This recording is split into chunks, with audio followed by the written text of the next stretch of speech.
Днеска ще говорим малко за мен. Ще разкажа моята история от началото до края. Всичко започна, когато вече започнах да осъзнавам някои неща.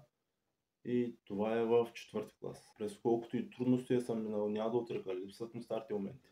Сещам се, имах един приятел в класа. Принципно всеки има поне един приятел в класа. Брат, той по принцип беше много по-различен от другите. По принцип, той не беше като другите. Беше възпитан, уважителен. Благодарен съм му за това, че той, въпреки останалите, ми беше приятел. Имаше едно момиче от класа, аз много я харесвах. Обаче така не можа да я го кажа. Защото тя много не ме харесваше, обаче аз все пак я харесвах. Аз имах чувства към това момиче от 4-ти до 7-ми клас. И даже заради нея ходих на училище. Обаче наистина момичето беше... Имаше едно момче, дето всеки път ме виеше. Цялата техника, брат. Той ме удреше и аз му виках: не ме е страх. В същото време мен ме беше страх. Обаче не исках пред момичето да си го покажа. Както и да е, били сме деца. Имах една госпожа и аз много научих от нея, наистина. Като цяло неща, които засягат живота. Аз тогава тия работи не ги разбирах, защото бях на 10. Бях много малък.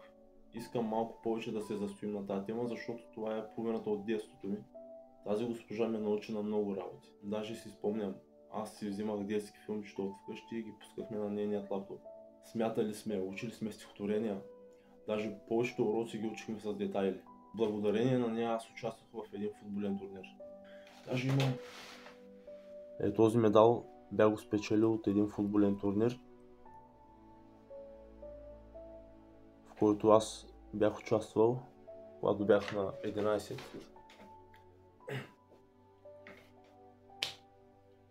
Аз като малък трудно се изразявах, трудно комуникирах с децата. И тя ми е помагала да водя диалог с учениците си. Може би тогава съветите, където тя ги е давала, не съм ги приел, защото съм бил прекалено малък. Обаче децата помнят. И занапред съветите и наистина участие в живота ми помогнаха.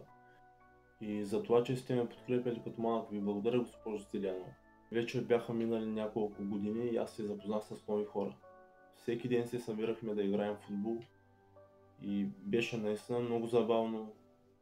Бяха добри момчета, добра компания.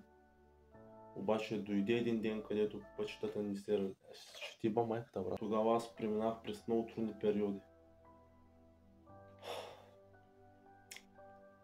Бях много агресивен като цяло. Но все пак всичко това се дължи на детските ми травми. И затова аз не мисля, че съм виновен за нещо или съм направил нещо лошо. Просто съм бил дете, което не е знаело как да си владее емоциите. И така де. Дойде ден, в който се наложи да се разделим пътчетата с приятелите. Всичко това стана наведнъж. Много интересно, обаче не знам съвпадение ли е, какво е. Ние се разделихме пътчетата не само с един от приятелите, с всичките. И така, спряхме с всякакъв вид контакт и 10 години не се виждаме. Защо? Чувствам се предаден. И след като минаха вече 8 години, този път наистина срещнах стабилни приятели. Приятели, на които мога да им се доверя с затворени очи. Приятели, на които мога да кажа брат. Приятели, които са се доказали още от началото до края. Приятели, Говоря, брат, аз съм неграмотен.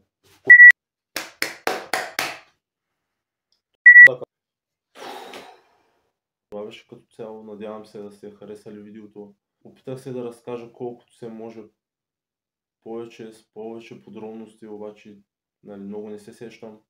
Някой друг ден мога да разкажа моя история, но за сега, чао!